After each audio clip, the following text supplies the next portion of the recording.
And you've just heard Older by Nati Dreddd, and I'm so pleased to be joined by Nati now. Hello. Hello to yourself. First of all, what can you tell us about Older? Older came about because last year I was approaching 30. Now, again, it's not a big number, but for me as a woman, for some reason, that number always came with fear. Like, you've got to, by the time you're 30, you're meant to have everything together. You're meant to still look amazing and be tight and perfect and lovely. And 30 is like when everybody talks about having children, they're like, oh, your clock's ticking. And there was so much fear surrounding turning 30. And I was like, I didn't think there is. And then I turned 30 and I was no different. So I wanted to write it, not as a kind of lament to getting older and getting wrinkly and all that stuff, but more as a kind of celebration and like a birthday party, like, yes, I'm 30. And just who cares about an age? That's what it's about. It's a celebration as opposed to like, oh, I'm old. But I mean, I guess that's right. There is pressure, particularly on women, I think, when, you know, or these milestones, I think, kind of come along and you're supposed to give them significance. So you're kind of owning it in that way.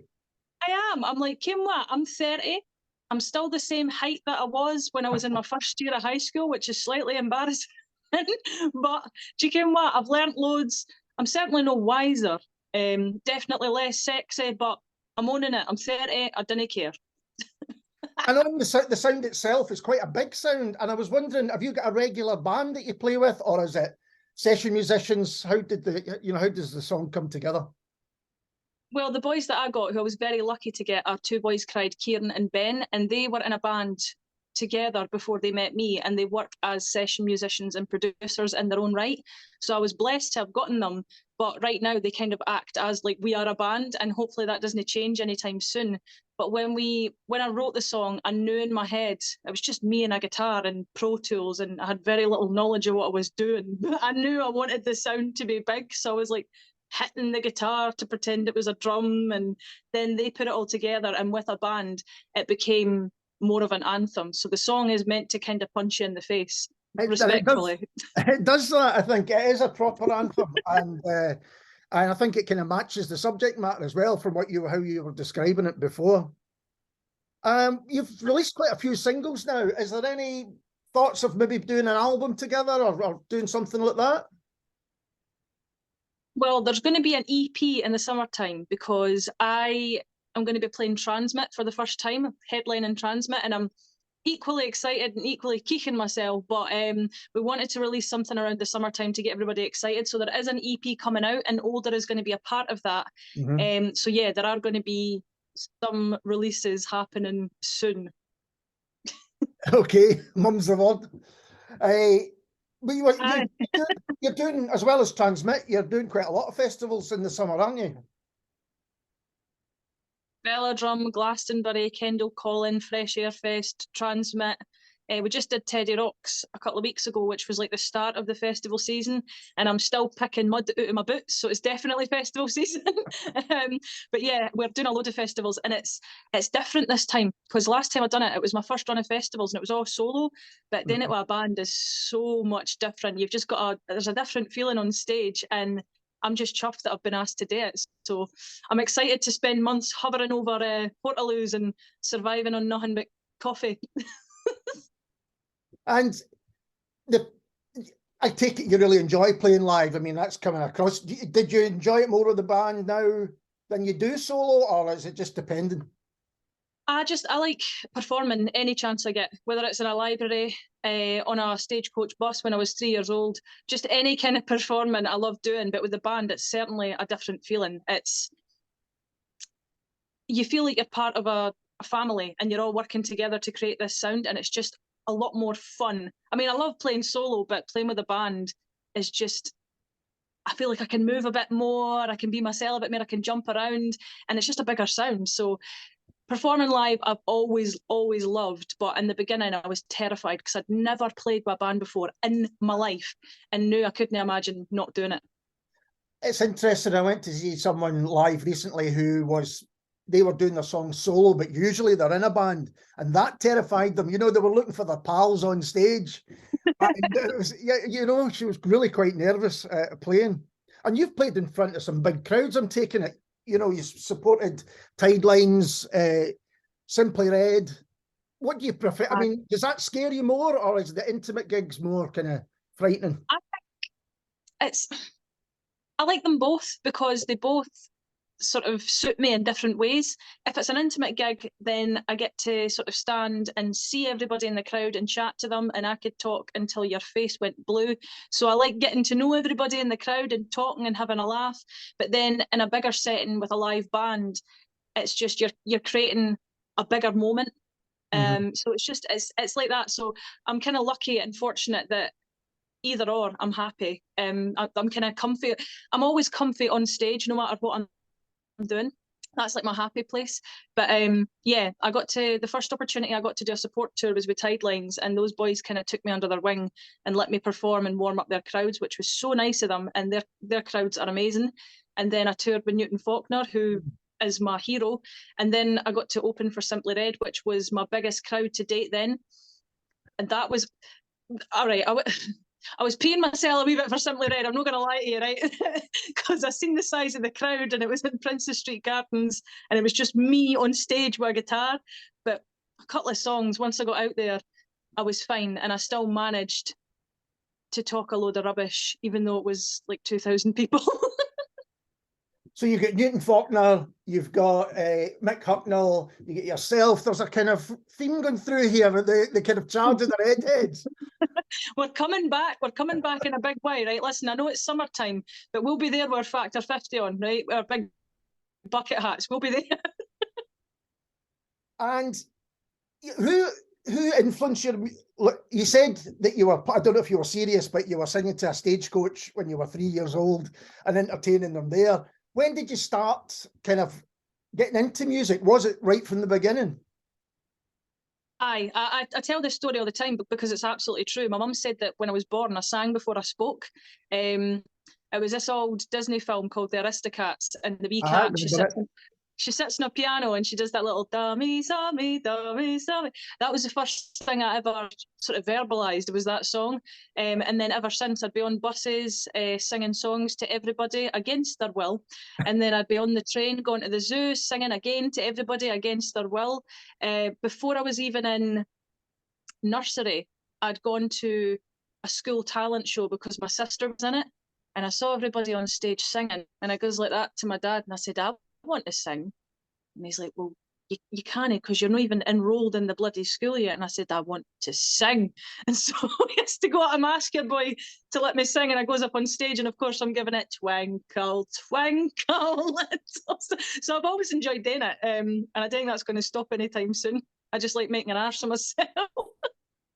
And when did you start releasing your music? Releasing it as in so you could stream it and listen to it. I did that over lockdown because there was nothing else to do. I was working in a 9-to-5 job at the time, and we were supposed to be shut for a couple of weeks, and it ended up being months, same as everybody else. And I started sort of playing music on TikTok because that was like the big app at the time, and it still is. And I decided people enjoyed me singing, but they hadn't heard any of my original music, so I just contacted a pal of mine, her name's Kat, went into her bedroom and recorded Apocalypse and Jacob, which were my 2 original songs that I had at the time. And that was during lockdown. I mean, I'd written them years before it, but that was the first time I'd ever done it. And it was the scariest thing I think I've ever done so far, just initially getting it out there and seeing what people thought. But the reception was really good. Aye, thankfully. I was always a bit worried because I'd kind of made a name for myself, whatever that means, singing sort of Scottish folk songs, because that's what I love, that's what I've been brought up with. And I was worried that folk wouldn't take to my original stuff, but they did, and they did massively so. So I couldn't be more thankful, like, that I'm sitting here talking to you about all this today. And so Older and the song we'll hear in a moment, 5 More Minutes, were they written during lockdown as well?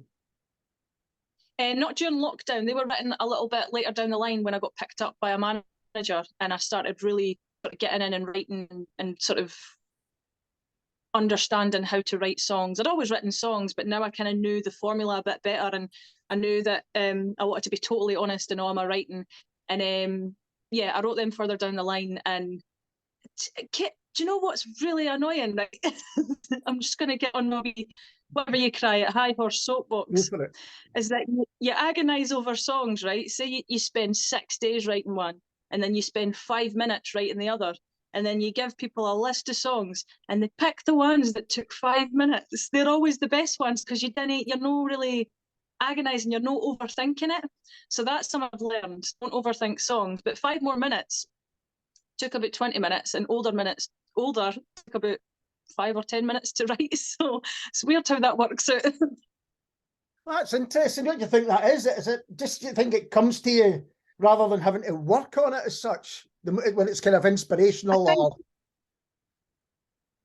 yes and no. I think that songwriting is a muscle that you have to exercise every single day, but you can't just sort of sit around and wait for inspiration to take you. Certainly that does happen with the case of Older and 5 More Minutes, but I think that songwriting really is a skill that you have to get better at. What's Ed Sheeran, another ginger, he said that it's like turning on an old tap, right?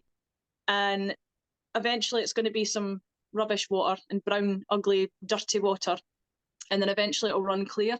And that's what songwriting's, right? So you're going to write horrible, awful, rubbish songs, and then eventually they start getting better and better and better. So I think it is a skill you practice at, but sometimes they just come out of nowhere. I'd just like to point out, I said redhead earlier on, you said ginger, but then You've got me on a technicality there. I can't say nothing about that. So I was going to ask you, who influences your music? Who were your great influences, even going back to when you first started? Well, obviously, as a bairn, I was inspired by Disney songs, of course, as any bairn is. But then my house was always just a sort of jungle of different kinds of music. I was brought up mostly by like soul, rhythm and blues, Motown. So by the time I was like 10, I was listening to Stevie Wonder, Wilson Pickett, The Drifters, Michael Jackson, Prince, Aretha Franklin. And then, of course, I got into the rock bit where it was like Guns N' Roses and all that kind of stuff, Led Zeppelin. And I never sort of took to one genre. I just kind of liked them all. The one thing I'll never understand is dubstep. It's just no for me. It makes me feel scared listening to it. But no, inspiration-wise, I take bits and pieces for everybody. Newton Faulkner is a huge inspiration of mine because he's an insane guitarist, an amazing songwriter, very, very talented individual, and just a nice person who's clearly passionate about what he does. And he's very honest when he writes. But I feel like there's a bit of Scottish traditional in the way I write, and there's a wee bit of soul in the way that I sing, and then just a blend of everything I've listened to. So I'm just like a wee mad soup. There was a term kind of back in the 80s for a lot of bands, and it was called Caledonian Soul. And when I first heard your voice, I thought, that's kind of what it makes me think of, is a Caledonian soulful voice. I've never heard that. What does it mean? Just like a Scottish singer who's got... It was bands like Deacon Blue, Hue and Cry, who were having a kind of soulful stuff that was influenced by a lot of the Motown and, you know, American soul stuff. But they were singing either in their own accents or they had a kind of Scottish twist to it. Deacon Blue are probably the best example I could give you of what was called Caledonian soul. That's mad. I've never heard of that term before until the day, obviously. But that was a huge thing for me as well. Like, I never sang in my accent. I think universally we get taught to sing in a kind of Americanized twang. I don't know why it happens, but it doesn't matter where you come from. We all tend to sing in this American type accent. And of course, I used to sing in my accent when I was wee, and I would get the absolute do to me. So I stopped doing it. And then when I started singing Scottish folk songs, folk were like, no, I like you singing in your accent. And then the fear just kind of went away, and I just became sort of confident and proud to sing in my accent. So that's a really nice comparison. Thank you very much. I think you've got a great voice and really distinctive. You know, even when there's maybe slightly different styles, you can just tell it's your voice from the moment you hear the vocals, which is a really good thing to have, I think. I'm going to have to phone my mum and tell her you said that. So apart from the festivals you're going to be doing, what's next for you? And you've got the EP you mentioned as well. So we've got the EP coming, we've got festivals. We're hopefully, it's not a set in stone idea, but we would like to do some shows surrounding the EP, maybe just somewhere around the UK. and then release more songs along the way. This year's kind of just about getting music out there, and whatever comes along with it comes along with it. If I get to do shows, if I get to do festivals, that's great. But this year is mostly about fine-tuning everything I've written and getting it out there, so that if anybody comes a sniffing, or if anybody sees me somewhere on the internet and likes what I do, they've got a catalogue of things they can listen to. So it's just about getting that Caledonian soul voice out there. Absolutely, yeah. Nati, thanks so much for taking the time to talk to me. I've really enjoyed it. Absolutely loved it. I know this is class. I'll stay. Hit a kettle on. I've got ages. I tell you what, when your EP comes around, we'll maybe get you back on to talk about that. Yes. I'll bring the tea, you bring the biscuits. Sounds good to me. Sounds good to me. And this is Nati Dreddd and 5 More Minutes.